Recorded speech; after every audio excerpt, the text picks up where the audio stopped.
దైవప్రవక్త వారి కాలంలో కూడా జరిగింది. ప్రవక్త ముహమ్మద్ సల్లల్లాహు అలైహి వసల్లం ఇలా చనిపోయారు.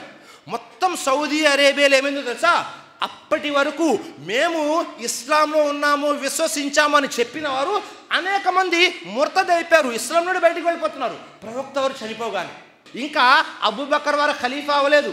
కేవలము 3 నగరాల వారు మాత్రమే ఉన్నారు. 1 మక్కా నగరం వారు, 2 మదీనా నగరం వారు, 3 తాయఫ్ నగరం వారు స్థిరంగా ఉన్నారు. ఎందుకని వీరు స్థిరంగా ఉన్నారు? ఎందుకని వారు ముర్తద్ అయిపోయారు అంటే, ఏ ఇస్లాంలోకైతే వారు వచ్చారో దానిని జ్ఞానపూరితంగా ఇల్మ్ ఏదైతే ఉందో, జ్ఞానం ఏదైతే ఉందో ఆ జ్ఞానపూరితంగా ఇస్లాంలోకి వచ్చారు.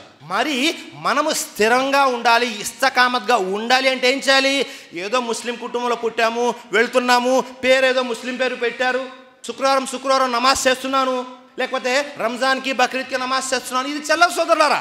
జ్ఞానపూరితంగా ఎప్పుడైతే మీరు నిజమైన ఇస్లాంని అర్థం చేసుకుంటారో అప్పుడు ఎలాంటి పరీక్షలు వచ్చినా, ఎలాంటి ఆపదలు వచ్చినా మీరు ఇస్లాంపై స్థిరంగా ఉండగలరు. అబూబకర్ సిద్దిక్ రజల్లాహు అన్హు వారు కూడా ఇదే చేశారు. ఏం చేశారు?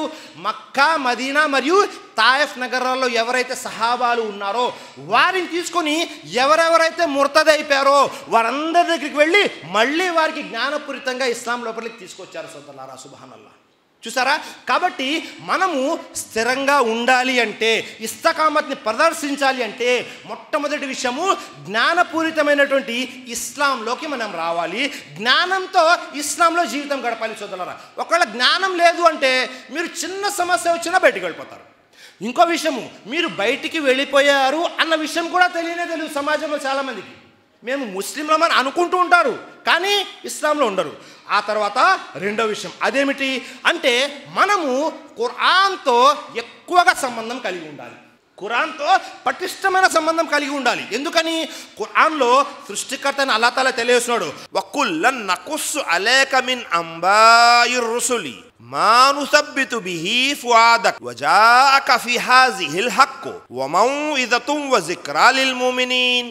ఓ ప్రవక్త, నీకు మేము అందరి ప్రవక్తల సమాచారాన్ని అందజేస్తున్నాము. ఎందుకు? అది నీ మనోనిబ్బరం కోసము. సుబ్హానల్లాహ్. చూడండి, ఖురాన్లో అల్లాహ్ మూసా అలైహిస్సలాం గురించి, ఈసా అలైహిస్సలాం గురించి, ఇబ్రాహీం అలైహిస్సలాం గురించి, సాలెహ్ అలైహిస్సలాం గురించి, వీళ్ళందరి గురించి ఎందుకు తెలియజేస్తున్నాడు అంటే, ఈ అన్ని విషయాల ద్వారా మనము గుణపాఠం నేర్చుకోవాలి అని. సుబ్హానల్లాహ్. కాబట్టి ఎవరైతే ఖురాన్తో పటిష్టమైన సంబంధం కలిగి ఉంటారో వారు కూడా ఇస్తకామత్గా ఉంటారు. ఒకవేళ ఖురాన్ చదివే అలవాట్లేదు, ఖురాన్ చదవటం లేదు, అలాంటప్పుడు ఏమవుతుంది అంటే మనం కూడా నిలకడని ప్రదర్శించలేము సోదరులారా. అలాగే మరొక విషయం, అల్లాహ్తో దువా చేయాలి. ఎల్లప్పుడూ ప్రాపంచిక జీవితం కొరకు మాత్రమే కాదు, అల్లాహ్తో దువా చేయండి. అల్లాహ్, నన్ను సిరాతే ముస్తకీంపై నిలకడను ప్రసాదించు, నాకు తౌహీద్ పై స్థిరత్వాన్ని ప్రసాదించు.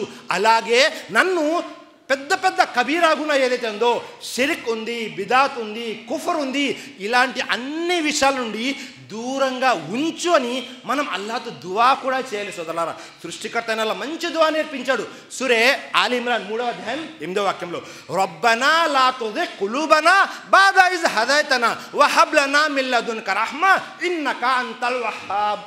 ఓ అల్లా, ఓ మా ప్రభు, మాకు సన్మార్గం ప్రసాదించిన తరువాత మా హృదయాలలో వక్రతను రానియకు, మరియు నీ వద్ద నుండి కారుణ్యాన్ని మాకు ప్రసాదించు, నిశ్చయంగా నీవే గొప్ప దాతవు. సుబ్హానల్లాహ్. మనం అల్లాహ్తో దువా చేస్తున్నాము, ఓ మా ప్రభు, మాకు ఏదైతే సన్మార్గం ప్రసాదించావో అది ప్రసాదించిన తర్వాత మళ్ళీ మా హృదయాల్లో వక్రతను రానియకు, మాకు కారుణ్యాన్ని ప్రసాదించు.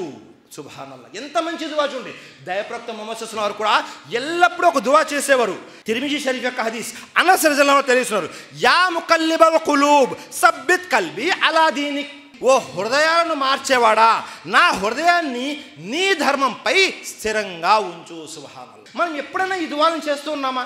ఇస్లాంపై నిలకడగా ఉండడం కొరకు, ఈమాన్పై నిలకడగా ఉండడం కొరకు మనం ఖచ్చితంగా ప్రతిరోజు ఈ దువాలను చేసుకుంటూ ఉండాలి సోదరులారా. ఎప్పుడైతే మనం ఈ దువాలను చేసుకుంటూ ఉంటామో అప్పుడు కూడా ఏమవుతుంది, మనకు సృష్టికర్త అయిన అల్లాహ్ ఇస్లాం ధర్మంపై నిలకడని ప్రసాదిస్తాడు.